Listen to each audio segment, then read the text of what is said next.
All right. Devin the Dream Haney versus Juan Burgos. I thought this was a good fight.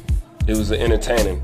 And I thought this fight was a good fighting experience for Devin Haney. I thought that this is a fight that he can learn from, and that he can take the experience that he got from this fight and it'll further advance him in his career further on down the line. Devin Haney has good footwork. The kid moves very well, and he has good foot placement. You know, that's one of the things I noticed about Devin Haney. And, you know, there's nothing like a boxer having the right type of footwork. You know, Muhammad Ali will tell you that all day long. The next thing that he had was his jab. Man, the kid had like a sniper-type jab. You know, he kept that thing pumping all night. You know what I'm saying? So as far as his jabs and his jabbing skills, I mean, he got that on point. But then again, he trains with Mayweather Sr., and he's going to make you have a nice jab. If you ain't going to have anything else, you're going to have a nice jab on you. So that was good to see.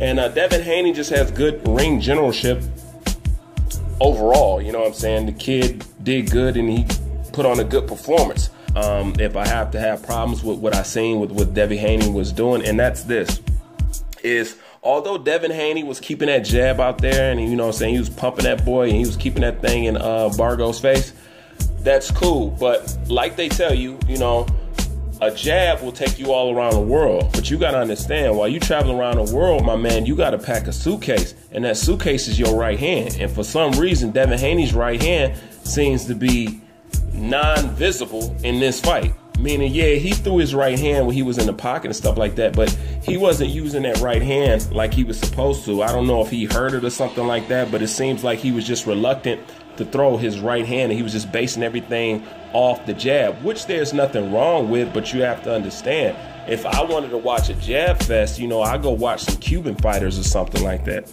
You know, so that was one of the things that I didn't like. And the other thing that I didn't like about Devin Haney is his defense. Devin Haney has a bad habit of stepping inside the pockets with his hands extremely low.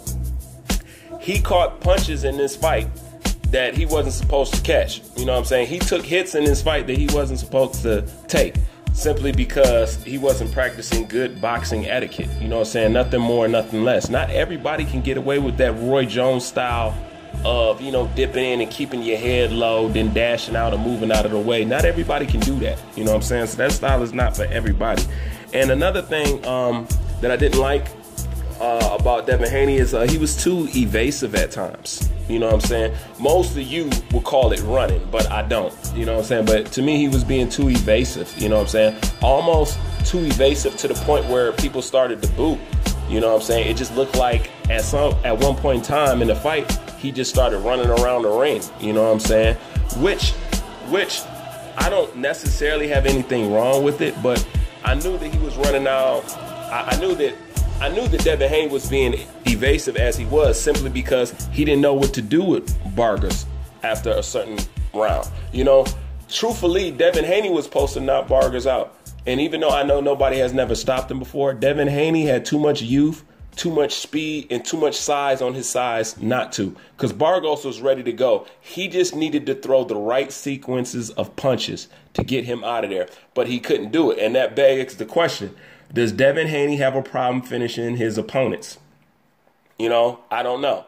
But I know that he should have finished Burgos, but he couldn't do it. Like, that fight should not have went to the scorecards. Like I said, Burgos was ready to go. It only took a certain sequences of punches, and you would have got him out of there. But the reason why he couldn't get him out of there, one of the main reasons is Devin Haney has no power. That's evident. The kid does not have no power, and there's no denying that. You know, so the kid doesn't have no power. So, you know, although he's throwing those shots and it's looking good, you know, when he's in the kitchen and he's throwing those hammers, you know, they didn't have no mustard on him. You know what I'm saying? So he couldn't get him out of there. Devin Haney's other problem is, for a person to be feather-fisted as he is, a.k.a. not a hard puncher, he doesn't need to be the kind of fighter that's only throwing 1 and 2 punches at a time. You know, I didn't like that. Devin Haney is fast enough and he's agile enough to be throwing 3 and 4 punch combinations. There's no reason why Devin Haney should be doing that Adrian Broner shit, trying to mimic Floyd shit. You know what I'm saying? There's no reason why Devin Haney should have been in there just throwing 1 and 2 punches at a time. Devin Haney, let your hands go. Because if you're a person that doesn't have power in your hands, you're going to have to adopt some of Sugar Ray Leonard's philosophy. And Sugar Ray Leonard would call it stealing rounds. And he would call it stealing rounds because what he would do in the last 10 to 8 seconds of a round, he would shoe shine an opponent. And though it physically didn't do anything, it looked like it did. And that's how Sugar Ray Leonard would call stealing rounds. That's how he said he would steal rounds. So since Devin Haney couldn't get Burgos out of there, and he didn't have the power to get him out there with those 1-2 punches that he was throwing, then Devin Haney is going to need to up his punch value. You know what I'm saying? Because it's obvious that Devin Haney is not going to be a knockout artist. Or I'm not sure yet, at least from that performance, knockout artist is not in his future, you know? But being that as it may, he still needs to develop throwing more than 1 and 2 punches at a time, because he is too young, he's too strong, and he's too agile to be doing that when you can get away with 3 and 4 punch combinations, you know? And that's just how it is. He shouldn't be doing that. But it was a good performance. He still looked good. He still looked sharp. There's still some few things that he needs to tighten up. I really don't see him gaining much power, but maybe that's something his team should work on, especially if he's going to have that 1 punch, 2 punch style. You know, basically boxing like he's a heavyweight or something. You know, he needs to adapt, picking up his punch value.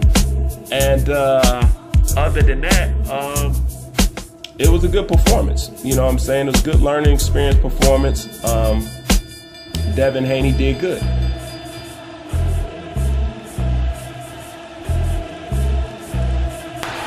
that's why I still feel he'd do his best work on the inside, but will he commit to that for lengthy periods of time? So far he hasn't. No, but when he's done it very well. Exactly. There he turned the fist with the left hand a little bit short.